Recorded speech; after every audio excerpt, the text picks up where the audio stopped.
আমি তো পুরো পরিবারের সবার সাথে লড়াই করে ঢাকায় চলে গেলাম, তাই আর ফিরে আসারও অপশন ছিল না।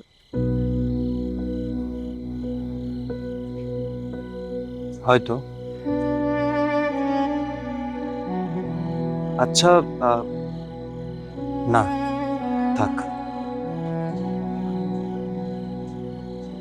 বলো না, কি বলছিলে? না, কিছু না।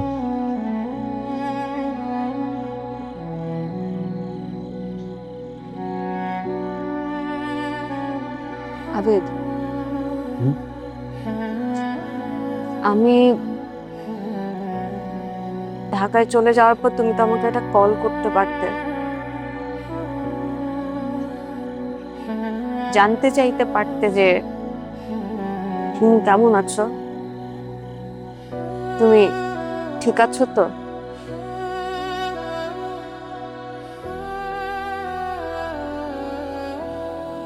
সবকিছু কি চাইলেই হয়?